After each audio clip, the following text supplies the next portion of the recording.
supir-supir taksi, Uber segala macam itu begitu fluentnya dia berbicara. Tidak ada lagi orang di sana itu yang kalau dia omongin begini gitu, dia plong-plong apa itu.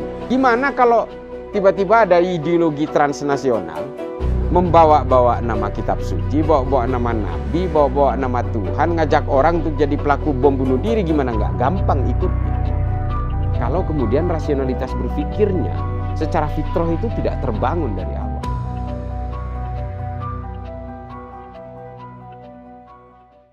Dan kalau kita bicara tadi kehidupan Cak Islah di Amerika, saya jadi teringat juga pernyataan Cak Islah tadi bahwa sebenarnya kan rasionalitas itu yang seharusnya bisa membimbing warga negara itu sehingga ketika ada momentum pemilihan umum misalnya bisa mengambil putusan-putusan politik yang rasional, bukan didasarkan pada politik histeria seperti yang sekarang kita bisa saksikan gitu ya, dengan pemanfaatan media sosial, strategi branding, sebenarnya branding merek gitu ya yang dipakai dan seterusnya, sehingga sebenarnya kan ini seperti halusinasi yang dijual kemudian dibeli oleh masyarakat yang tidak rasional. Ya, dan dalam bekerja pada akhirnya mereka ini sangat artifisial kan. Akhirnya terjebak di dalam memenuhi algoritma itu. Itu. Ya, lanjut. Bagaimana kemudian menurut Cak Islah membentuk warga negara dengan rasionalitas seperti itu? Karena kan pasti penting ada pendidikan di situ, ada kemudian bagaimana literasi dalam pengertian rajin membaca seperti Cak Islah ini kan mungkin sudah 5.000. Kayaknya lebih deh kayaknya. Nah iya makanya setahu saya kan di waktu hidup di Amerika aja 2.000 lebih baca bukunya gitu kan. Dan sekarang, nah bagaimana sebenarnya kita mendorong ke arah situ, sementara faktanya hari ini katanya beberapa survei itu IQ rata-rata kita rendah sekali gitu ya. Kemudian minat bacanya juga rendah, sampai-sampai ini toko buku pada mau tutup semuanya. Kan mengerikan sebetulnya ini, Cak. Di tengah-tengah situasi kondisi seperti ini gitu. Bahwa kita membutuhkan rasionalitas warga negara, tapi yang terjadi pemanfaatan irasionalitas itu. Silakan, Cak. Ya, satu hal ya, pengayaan literatur itu terutama kita melihat dari perspektif itu ya di Indonesia. Memang kita sangat terlambat bahkan kita mungkin kalah dengan Vietnam. Hari ini kalau kita ke Vietnam ya Vietnam merdeka belakangan padahal. Ya 76 jauh. Kalau kita hari ini ke Ho Chi Minh atau ke Saigon misalnya, itu perpustakaannya itu betul-betul seperti hotel bintang 5.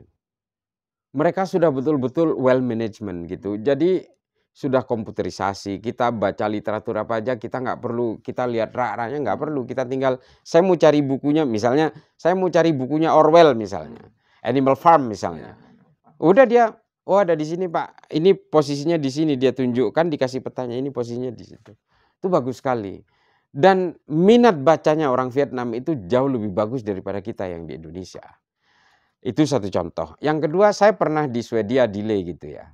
Saya naik pesawat, saya delay di Swedia. Yang ditawarkan oleh krunya maskapai itu bukan makanan ringan, roti atau apa seperti kita yang kalau delay dikasih roti gitu. Enggak. Dia tawarkan, dia bawa setumpuk buku, Bapak mau baca yang mana? Ditawarkan ke penumpang yang sedang delay 2 jam, saya 2 jam waktu itu. Ditawarkan buku untuk baca. Akhirnya ya saya pilih Václav Havel tulisannya waktu itu. Dan di situ saya jadi kenal Václav Havel itu karena ada buku itu. Tapi memang pada intinya ya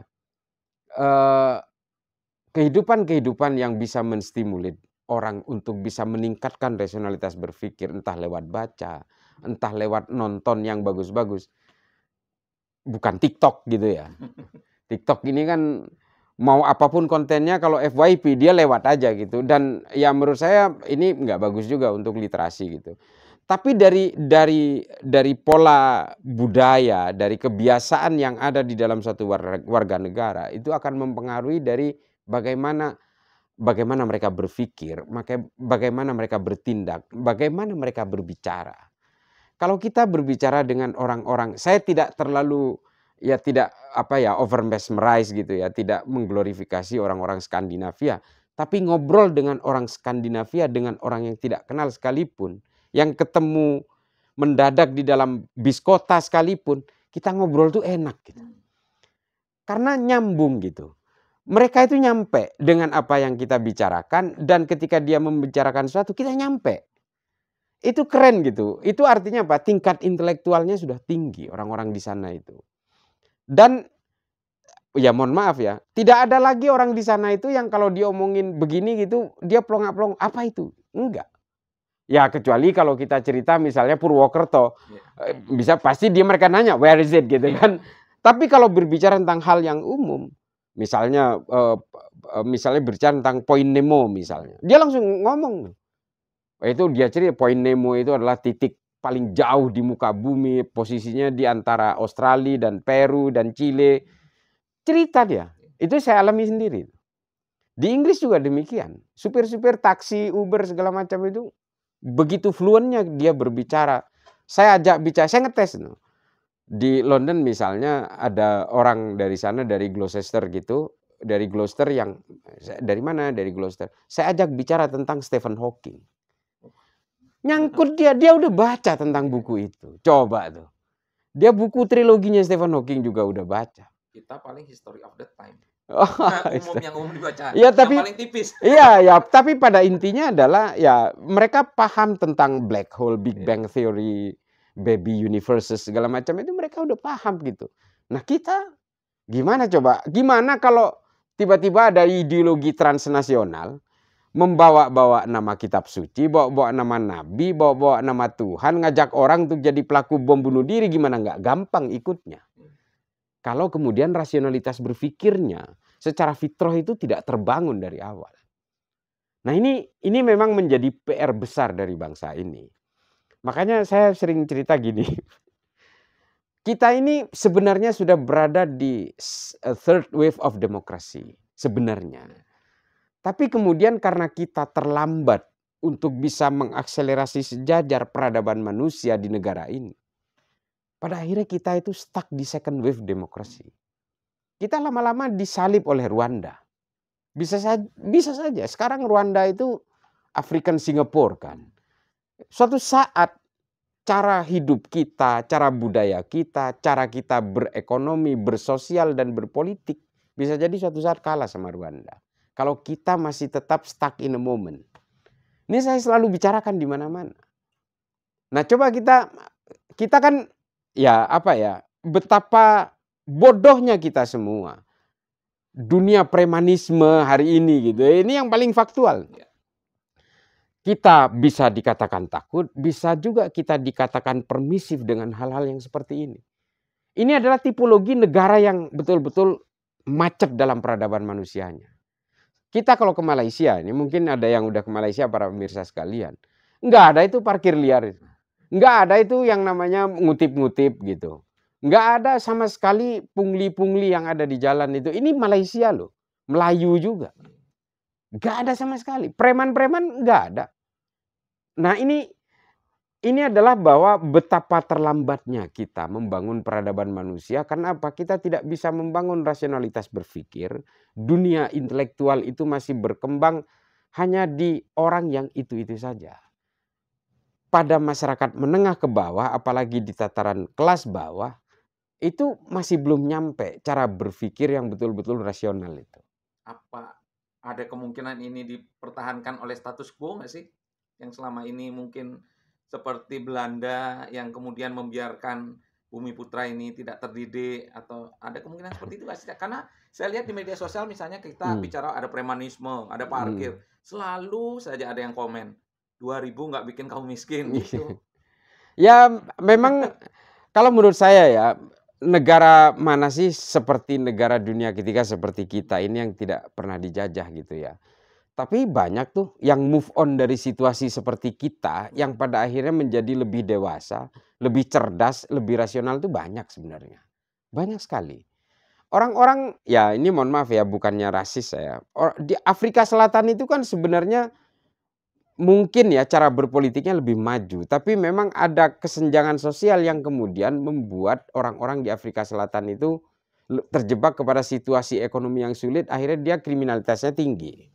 Tapi kalau kita pernah ke Afrika Selatan, karena saya udah pernah 2 kali saya ke Afrika Selatan. Budaya-budaya kolektif mereka dalam aturan segala macam itu, mereka jauh lebih bagus dari kita. Kenapa ya? Karena mereka membangun rasionalitas berpikir itu betul-betul dari nol gitu. kan penduduk aslinya yang di sana itu yang menjadi penjahat sebenarnya. Kalau orang-orang Eropa, sekali lagi saya bukan mengagungkan orang Eropa. Orang Eropa ini sebenarnya lebih primitif dari kita. Ya, ketika Arab itu mengalami masa keemasan ilmu pengetahuan, Eropa itu kan masih dark era banget kan. Artinya mereka justru menjadi generasi terakhir yang cerdas setelah orang-orang yang lain.